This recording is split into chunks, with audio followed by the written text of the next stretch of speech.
Hi everyone, it's Lisa here. Welcome back to the Healthy Lifestyle Program with Absolute Health Science. So this is the first of our brief educational videos that we will be doing over the course of the program. So today we're going to be talking about some grocery shopping tips in order to help maintain overall health and weight loss. So let's get right into it. So first, I want to talk about grocery shopping preparation. So it's very important to plan your meals and your snacks in advance to help you to save money and to reduce your food waste. So when you plan your meals and then you create a shopping list and stick to it, you are less likely to buy extra produce and other foods that you do not need and then end up throwing out at the end of the week when they go bad. So it's also important to avoid shopping when you're hungry or tired. So when we're hungry, we tend to overbuy food just because we're hungry at that specific time. And then you end up not needing them over the course of the week. And when we're tired, we tend to have more cravings for things like salt and sugary snacks. So you're more likely to buy unhealthy foods that were not on your shopping list. So to avoid this, best to go grocery shopping when you've had enough sleep and you've had a quick meal or snack beforehand. Another tip is to avoid eating the exact same meals every week. It is important to eat a wide variety of different foods in order to get a wide variety of nutrients and vitamins through our diet that helps support overall health. So in terms of the shopping list, it's a great idea to create kind of like a master list of things that you buy every week. And then you can easily add or remove things each week to modify it for that specific meal plan. It's also a good idea to organize your shopping list by different categories of the grocery store. So for example, produce, meat, dairy, etc. This way, you're less likely to miss things on your list or forget things that were on your list. Okay, and next we're going to talk about some COVID-19 considerations.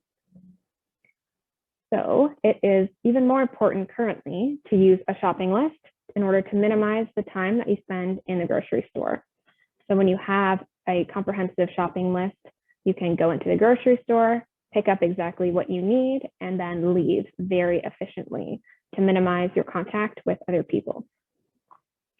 And if possible, it's a good idea to go grocery shopping during off hours when it's less busy, so that there are less people around and it's easier to keep distance from others. It's also a good idea to keep some hand sanitizer with you and make sure that you wash your hands as soon as you get back home.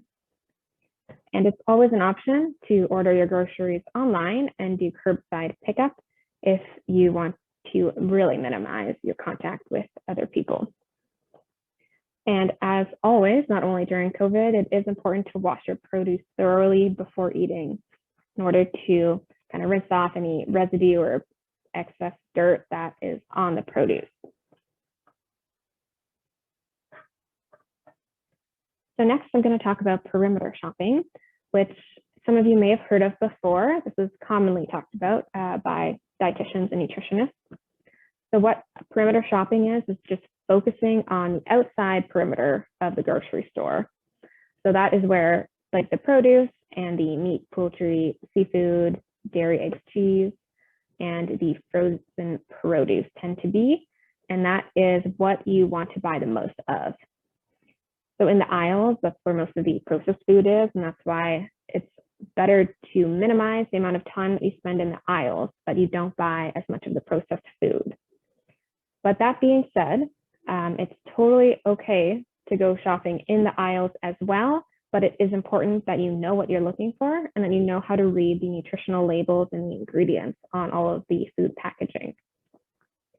I also wanted to mention that it's important to try to ignore the food packaging, the marketing on the food packaging, because it tends to be very misleading and it might make you buy something and think it's more healthy than it actually is. When we first enter the grocery store, we end up in the produce section with all of the fruits and vegetables.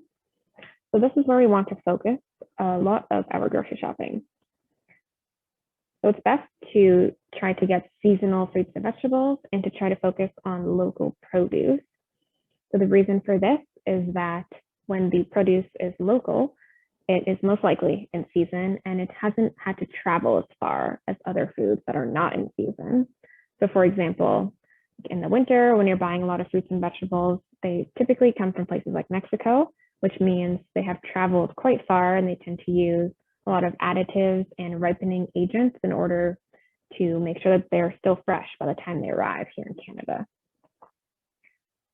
And then for frozen produce, it tends to be more cost effective for produce that is not in season at the moment. And these are a great option. Just try to make sure that there aren't any additional ingredients like sugar and salt. And the same goes for canned produce. You want to avoid any canned produce that has added sugar and salt. And you also want to look for BPA-free cans. So it's the easiest to find these in the organic section. So the organic canned foods do not have any BPA in the lining of the can.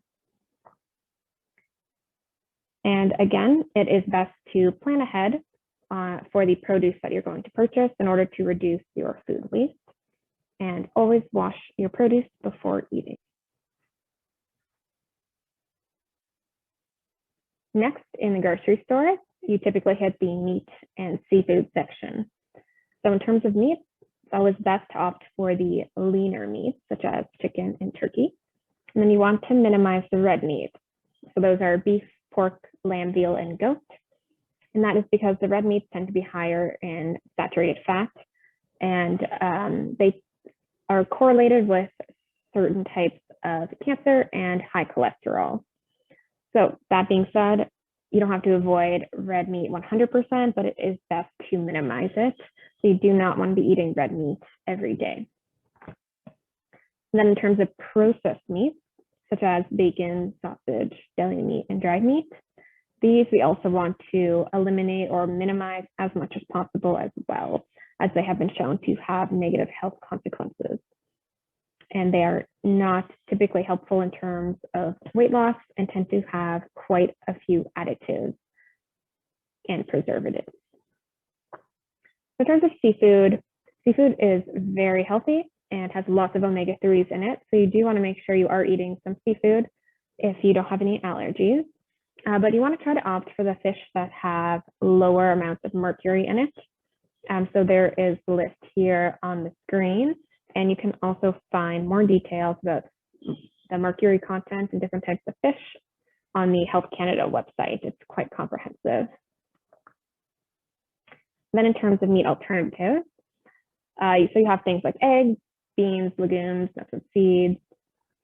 So here, again, in terms of the canned beans and legumes, you always want to look for a label that says no salt added. For nuts and seeds, it's always best to buy the raw, unsalted nuts and seeds if possible. They have more nutrients in it, as a lot of nutrients are lost in the roasting process. And in terms of the sodium, it is best to get the unsalted nuts and seeds, just to avoid getting that extra salt intake. And meat substitutes have been gaining in popularity in the past few years. And these are things like the Beyond Meat or the Impossible Burger. And these are best to avoid because they are very high in additives, preservatives, and sodium. They tend to have a very long ingredient list. And in general, they aren't really that healthy. So if you are vegan or a vegetarian, it is best to focus on whole foods that are high in protein, such as the beans and legumes, nuts and seeds, or the soy and tofu. So next, in the grocery store, we would hit the dairy products. So there's a lot of conflicting information about dairy, but we do know that dairy is very inflammatory and it is mucus producing. You might have noticed when you eat dairy products that you have some extra phlegm in your throat, and it is because of the dairy. And dairy is also a common food allergen. So many people just cannot tolerate dairy. So if when you notice that you do eat dairy, you get some digestive side effects such as like gas and bloating or loose stool or constipation, it's probably best to avoid dairy. But if you don't get any of these symptoms and you find you can tolerate dairy, then it is best to focus on the dairy that doesn't have any added sugar in it. So the top ones to avoid there would be the flavored yogurt. They tend to be very high in sugar, and of course, ice cream. And then in terms of milk, there's also a lot of debate about the different types of milk and like the different percentages of fat. So I just wanted to note here briefly that all of the different percentages of fat of milk, they all have the same amount of protein and they all have the same amount of sugar. The only difference is actually in the fat content. So this is sort of both a pro and a con. So for the skim milk, it has 0 fat, but it has the same amount of sugar. So that means that you are more likely to get a spike in your blood sugar, which isn't always ideal, especially if you have some blood sugar problems. And then you have the whole fat milk. So because it is whole fat, it would slow your body's absorption of the sugar, so you don't get as much of a spike in your blood sugar with whole milk. However, quite a bit of the fat in dairy products is saturated fat, which is not one of the healthier fats. I should also mention quickly that in terms of yogurt, the best option is always the plain, unflavored yogurt, and preferably the Greek yogurt because it is higher in protein, which is great. So next we have carbohydrates. So in terms of carbs and weight loss, we want to focus on the complex carbs and the whole carbs. So these are the carbs that have a higher nutritional value, and they take longer to break down and digest in the gut, and this results in a longer lasting energy. So examples of complex and whole carbs are vegetables, fruits, legumes, potatoes, oats, and then the grains like wild rice, quinoa, buckwheat, and barley. And then we want to limit or avoid, for weight loss, specifically the simple and refined carbs. So these have a lower nutritional value and they cause a spike in your blood sugar, which then results in the crash soon after. So examples of simple and refined carbs are things like candy, baked goods, cereals, fruit juice, soda, table sugar, syrups, white flour, and white sugar, and white rice. So these in general, for overall health, we do want to minimize and avoid as much as possible. So next, we're going to talk about food labels. So there will be some examples of food labels on the next slide, but here we're just going to talk about what to look for and what to avoid or minimize. So you want to look on the food label for the serving size, because that tells you a lot about what the rest of the numbers on the label mean. And then things that you want to look for are higher protein and higher fiber. And in terms of the ingredient list, it's preferable if the list is shorter and that you can recognize most of the things that are on that list. And for things to avoid and minimize, you want to avoid the trans and saturated fat, any added sugar, and you want to avoid large amounts of additives, preservatives, and artificial flavors. Let's look at some examples. So as you can see here, I'll start with the one on the left. So this is a box of crackers, and you can see at the top right here, the serving size is 4 crackers. So it's important to notice that because that's really not a lot of crackers. Most people don't only eat 4 crackers in one sitting, or at least I don't. So it's important to keep that in mind when you're looking at all of these other numbers. So sure, like 80 calories might not look like a lot, but only for 4 calories, it is more significant. And other things that are important to point out on this label would be the fats here. you can see it says 3 grams of fat, and in the breakdown, it's only 0.2 saturated fat. So that's actually pretty good. That's not a lot of saturated fat, 0 trans fat, and the rest of that fat content is from the healthier fats. So that would be like the unsaturated fats. And those are pretty good. And then otherwise, if you are concerned with like cardiovascular health and blood pressure, it's important to look at the sodium as well. And I also want to point out the fiber and the sugar here. So packaged foods that have higher fiber tend to be the more complex carbohydrates. So that's what you want to look for. You want higher fiber and low sugar. So it says 0 sugar, but they're crackers, they're not sweet, so that makes sense. And has some protein, but not a lot. And then on this label here on the right, I primarily want to point out the sugar content. So as you can see, the sugar content is quite high. It's at 17 grams. But when you see that, you also want to look at the ingredient list and see why it's so high in sugar. So these were some protein bars. And you can see down here, there isn't actually any added sugar, which is a good thing. So all of that 17 grams of sugar would come from things like the dates here, and primarily the dates actually, that would have the sugar to make the bars a little bit sweeter. So it's important to kind of make that connection there. So you know it's not 17 grams of added sugar, but it's actually from dates. So that is much better than if it was added sugar. And then otherwise, in terms of the ingredient list, both of these lists aren't too terrible. They're quite short, and you can kind of recognize most of the ingredients here. There are a few additives here in these crackers, but overall, it's not terrible. Okay, then let's move on. So next, we're going to talk about some considerations for eating out.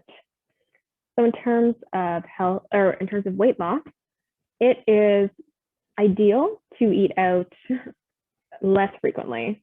So because when you eat out, you tend to get things that you wouldn't normally make at home, and they tend to be a little bit less healthy. However, it is important to know that you can get healthier options at restaurants, whether that's like a sit-in, like dine-in restaurant, or like a fast food type of restaurant. There are always options that are on the healthier side, whether that's like a salad, or like some sort of a quinoa dish, or just something that's like a simple like baked chicken. Those would all be healthier options. So if you can, before you go out to your restaurant, it's always a good idea to look up the menu and just look at what your options are and look at what the healthier options are. And then in terms of sides, it's pretty easy to pick an easier or a healthier side. Something like a salad is pretty much always available. You don't need to get the fries or like the deep fried side dish.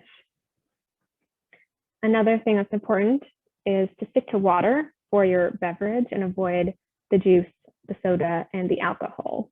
So all of those are not great if you're trying to lose weight. Just in general, drinking calories has really negative effects in terms of weight, because you don't realize how many calories you're drinking in, like, for example, a glass of soda or a glass of juice.